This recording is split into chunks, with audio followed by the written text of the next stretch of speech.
Hey, if you're the one that people depend on, but somewhere along the way the creative part of you got buried, then this is for you. Maybe you're a musician, a writer, an artist, a storyteller, or just someone who used to feel more alive than you do right now. And it's not because you're lazy, it's not because you stopped caring. It's because life just got heavy, right? So here's a promise. In the next few minutes, I want to help you name what might actually be happening because sometimes the first step is not fixing everything. Sometimes the first step is just finally being honest about what got buried. And if this hits home, I put together something called the Provider-Creator Reset Worksheet.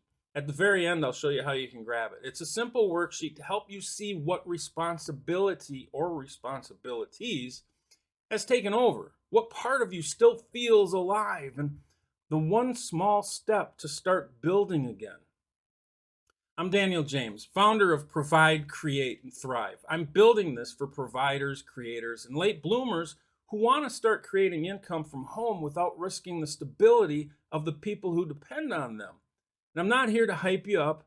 See, in every video that I make, I want to give you one honest strategy or next step you can immediately use without feeling fake online or blowing up your real life. Because I know what it feels like to have responsibilities, the bills, family, work, pressure, people counting on you. And I also know what it feels like to have music, stories, art, and dreams still sitting there in the background, waiting for life to make room. See, a lot of creative people, they don't lose their creativity. They just lose access to it. There's a difference. See, the creative part is still there, but after enough years of working, paying bills, keeping the house together, showing up for everyone, handling stress and doing what life requires, that creative side starts getting pushed into leftover time. Maybe later, someday, when things calm down, when money's better, when the kids are older, when work slows down, when life finally gives you permission. But you see, life doesn't usually hand you permission. And after a while, you start wondering if that part of you is gone. Maybe you used to write or play. Maybe you used to sing or you used to just dream bigger. Maybe you still do, but just quietly now, right? And now instead of feeling inspired, you feel tired. Instead of feeling creative, you feel needed. Instead of feeling alive, you feel responsible.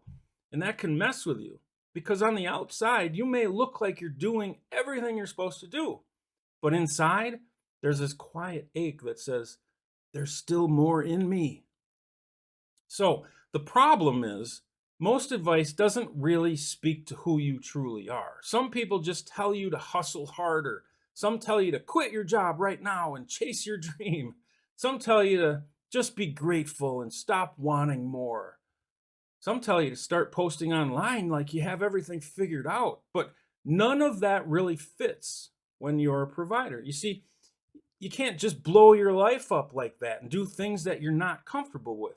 And you can't ignore the people who depend on you. You can't pretend responsibility isn't there and real. But you also can't keep pretending the creative part of you doesn't matter. The dreamer, that part of you matters. That's the tension. And I think a lot of people stay stuck because they believe they only have two choices: be responsible and lose themselves, or chase the dream and risk everything.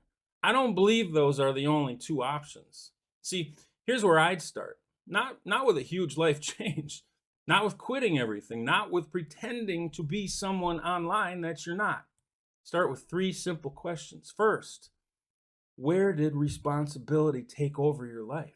Look at your life honestly. Where did work, bills, stress, family pressure, or survival mode start taking up all the space? Second, what part of you still feels alive? Is it the music, the musician in you? Are you a writer? Are you a teacher? Maybe you're a speaker. Maybe you love helping people. Maybe you're a storyteller. Maybe you were building something before and it got sidetracked. You're a creator.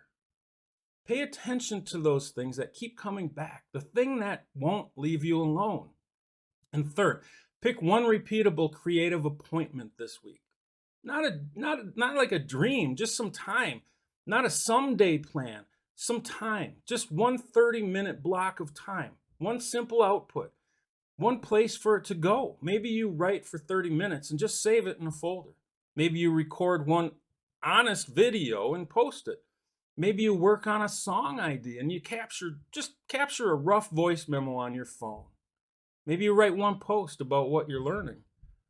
The point isn't to fix your whole life this week. The point is to stop leaving that creative part of you in someday mode.